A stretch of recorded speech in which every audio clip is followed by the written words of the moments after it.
reference from Musannaf ibn Abi Shayba, where Umar bin Khattab Razillahu Ta'ala has been quoted saying this.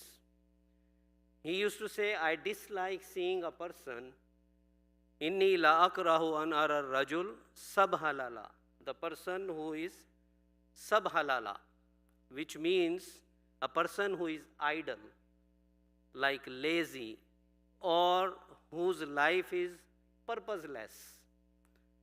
Like he is careless about his life, he is disorganized, he is lazy.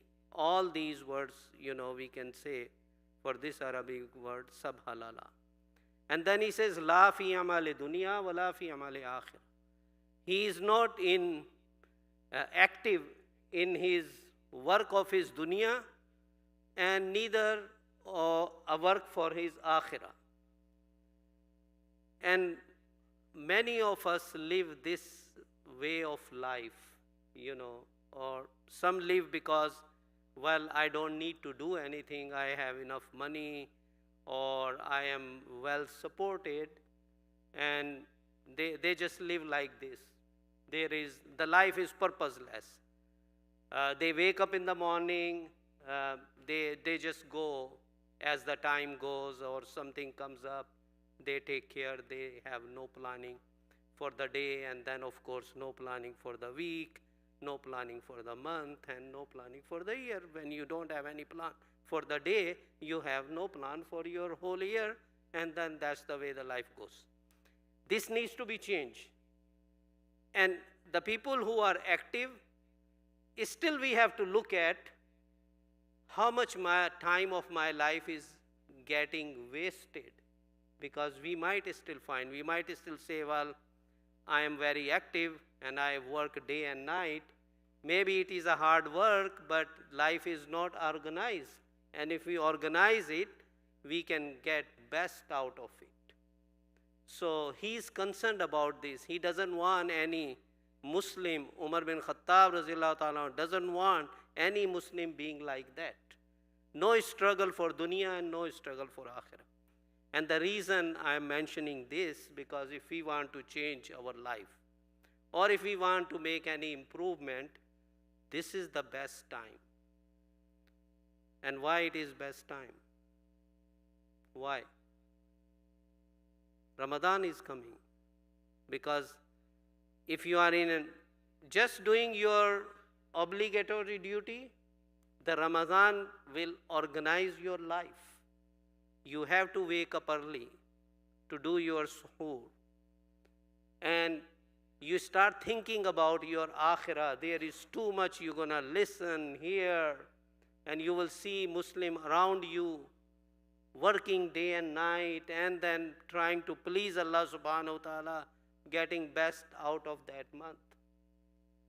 That's why in hadith that person is called unfortunate, that who the Ramadan passes through his life and he is not forgiven by Allah subhanahu wa ta'ala.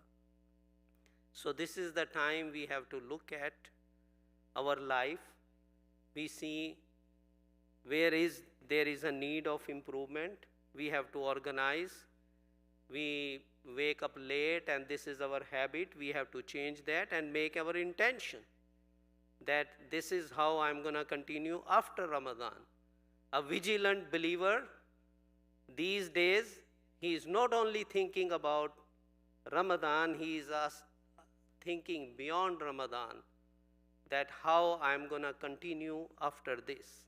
So this is how we have to think about it. And it's not only about thinking, because if our thinking is just, well, the Ramadan gonna start, then I'm gonna make changes, it will not be really as fruitful as if we start planning now. Because this is where the success comes. Of course, everything depends on intention. But if you only make your intention and you don't plan, it's not going to happen. So you have to think ahead. Let's say you are very busy day and night. You may need to make some change in your work schedule.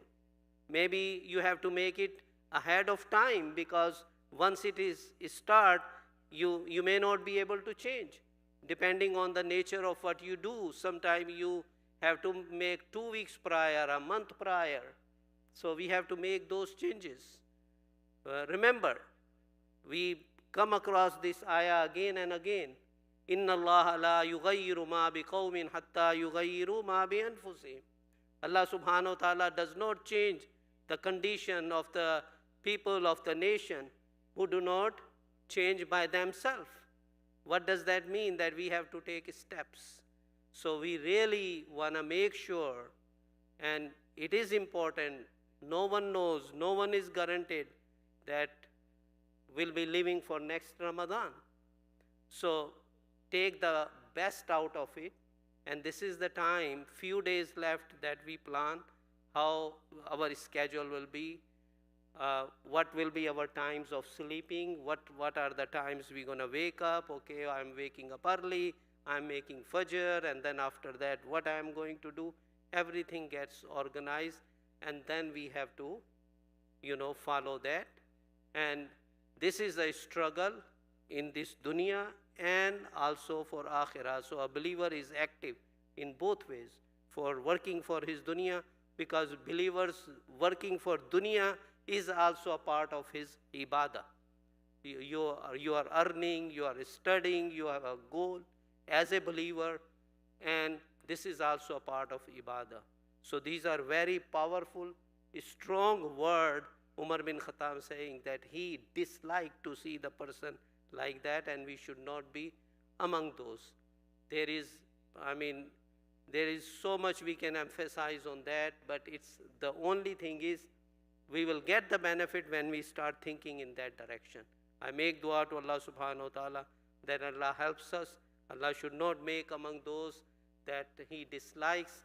Allah subhanahu wa ta'ala makes among those who live their life according to the will of Allah subhanahu wa ta'ala.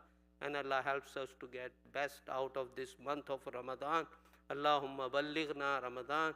ربنا تقبل منا إنك أنت السميع العليم وتب علينا إنك أنت التواب الرحيم وآخر دعوانا أن الحمد لله رب العالمين.